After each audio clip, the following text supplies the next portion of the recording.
అందరికీ నమస్తే అండి. మన కలకుర్తి కాన్స్టిట్యున్సీలో ఆ చుట్టుపక్కల ఉన్న మండలాల్లో కానీ ఊర్లలో ఉన్న ప్రతి ఒక్కరికి ఒకటే గుడ్ న్యూస్ అండి.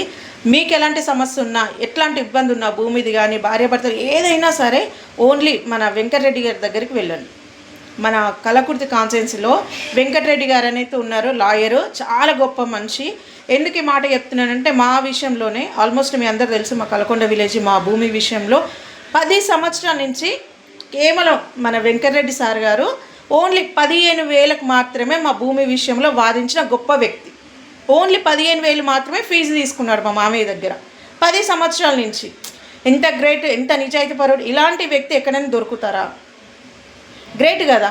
15,000 మాత్రమే తీసుకున్నాడంట మా దగ్గర ఫీజు. ఇలాంటి వ్యక్తి అసలు మన కాన్స్టిట్యున్సీలో ఉన్నందుకు మనం చాలా గౌరవపడాలి, చాలా సంతోషించాలి. ఇంత గొప్ప వ్యక్తి మన కాన్స్టిట్యున్సీలో ఉన్నందుకు మన ఎమ్మెల్యే గారు కసిరెడ్డి గారు కూడా ఈయనకు సన్మానం చేయాలని నేను ఆశిస్తున్నా. చాలా, ఎందుకంటే ఇంత గొప్ప వాళ్ళు ఈ జనరేషన్లో ఏంటంటే 15,000 తీసుకొని 10 సంవత్సరాలు మా కేసు గురించి మాట్లాడిన గొప్ప వ్యక్తి ఓన్లీ వెంకటరెడ్డి మాత్రమే.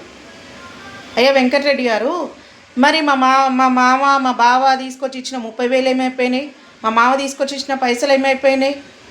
తీసుకురా రాములు, నేను ఆ కోట్లు వేసిన రాములు, ఈ కోట్లు వేసిన రాములు అని చెప్పిన పైసలు ఏమైపోయినాయి సారు? ఓ మీరు తీసుకోలేదైతే మీ ఆత్మ తీసుకుంది. సారీ, వెంకటరెడ్డి గారిని తప్పు పట్టొద్దు అనమాట, ఆయన ఆత్మ తీసుకుందనమాట. 10 సంవత్సరాల నుంచి నువ్వు తీసుకున్నది వాస్తవం. ఏ లాయర్ అయినా 15,000 తీసుకొని కేసు వాదించిందంటే నేను గుండు కొట్టించుకుంటాను. ఎందుకు ఈ మాట చెప్తున్నానంటే ఈరోజు మా మామ బ్రతికిలేడు. ఈరోజు మా మామ బ్రతికిలేడు కాబట్టి, ఆయన చెప్పలేడు కాబట్టి మీరు ఈరోజు 15,000 మాత్రమే తీసుకున్నా అని చెప్పేసి మాట్లాడు.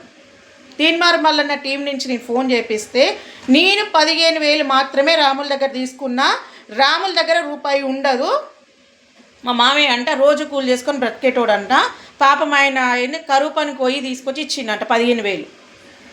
కొంచెమైనా ఉండాలి అంటున్నా నేను బుద్ధి. ఒక్కసారి మా కలకొండకు వచ్చి మా మావేంది మా బావలేందని తెలుసుకొని మాట్లాడాలి. 15,000 ఫీజు తీసుకొని చేసిందంటే వెంకటరెడ్డి గారు చాలా గ్రేట్.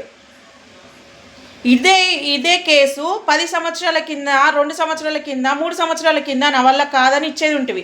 ఈరోజు నేను వెంకటరెడ్డి గారు తిట్టానని చెప్పేసి నా మీద నెట్టేసి మా బావాలకి పేపర్లు ఇచ్చింది. నేను డైరెక్ట్ వస్తా అన్నప్పుడేమో ఇవ్వలేదు. నేను ఇప్పుడు తిట్టింది నేను కదా వెళ్ళాల్సింది. లేదు, మా పెద్ద బావని మా ఆయనని పిలిచి పేపర్లు ఇచ్చిండు, నేను ఇది చెయ్యాను.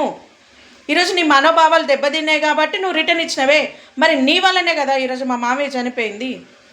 అవుతుంది రాములు అని చెప్పి విని విసుకొచ్చే కదా మా మామయ్య తిండి తినక్కుంటా నీళ్ళు తాగకుండా క్యాన్సర్ వచ్చి చనిపోయింది ఒక రాములు. 15,000 ఫీజు తీసుకున్నామంటే ఇది ఎంతవరకు న్యాయము? ఈరోజు మా బావలకి బయట ప్రపంచం తెలియదు కాబట్టి ఏది చెప్పినా నమ్మేస్తారని చెప్పేసి వాళ్ళని పిచ్చోళ్ళని చేసినావు, మా ఆయన పిచ్చోని చేసినావు. కానీ నన్ను చేయడం నీ వల్ల కాదు. నేను నీ దగ్గర నుంచి మా బావలు, మా ఆయన, మా మామ ఎంతైతే పెట్టిండో అంత రాబెట్టిందాక వదిలిపెట్టలేదండి వెంకటరెడ్డి గారు. ఇది గుర్తుపెట్టుకోండి, రాసి పెట్టుకోండి. భూమి విషయంలో చేస్తా అని పీరేగానికి నువ్వు ఫేవర్గా చేసిన వ్యక్తివి నువ్వు. 2021లో వచ్చింది ఆర్డర్ వచ్చినప్పుడు నువ్వు రిటర్న్ వేసిన అన్నావు, కానీ అబద్ధం చెప్పినావు.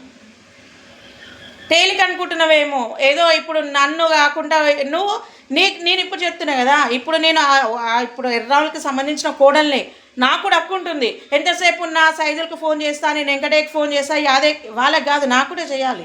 ఎందుకంటే తిట్టేది నేను కాబట్టి. ఇప్పుడు మా బావలకు కానీ వాళ్ళకి కానీ బయట తెలియట్లేదు కాబట్టి నువ్వు ఏం చెప్పినా నమ్ముతున్నారు. నాకు చెయ్యి, నాతో మాట్లాడు.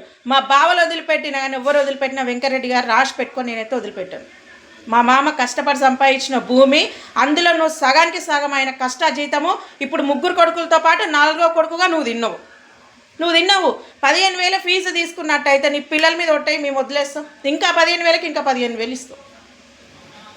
ఏదో అనుకుంటున్నావు, అంత తేలిక కాదు. 15,000 ఇచ్చినా ఓన్లీ 15,000 ఇస్తేనే నేను చేసిన అంటే ఏ లాయర్ చేస్తాను 15,000కి? అందుకే నేను కసిరెడ్డి గారికి, ఎమ్మెల్యే గారికి ఒకటే రిక్వెస్ట్ చేస్తున్నా, మన కాన్స్టిట్యున్సీలో ఇంత గొప్ప ఈయన ఉన్నందుకు నిజంగా వెంకటరెడ్డి లాయర్ గారికి అయితే సన్మానం చేయాలి. అక్కడ ఉన్న చుట్టుపక్కల ఊళ్ళో ఉన్నలకు ఆయన రిక్వెస్ట్, ఖచ్చితంగా ఈయన దగ్గరికి వెళ్ళాలి. ఈయన చాలా గొప్ప వ్యక్తి లాయర్ వెంకటరెడ్డి గారు. మన కలకుర్తి కాన్స్టిట్యున్సీలో బిగ్గెస్ట్ తర్వాత ఈయన గుడి కట్టియాలి. చాలా ఎంత మంచి వ్యక్తి అంటే ఈరోజు మా మామయ్యని కోల్పోయాను అంటే దానికి కారణము ఓన్లీ ఈయననే. కోల్పోయినందుకు ఓన్లీ కారణము వెంకటరెడ్డి గారే. నిజంగా అంత గొప్ప వ్యక్తి.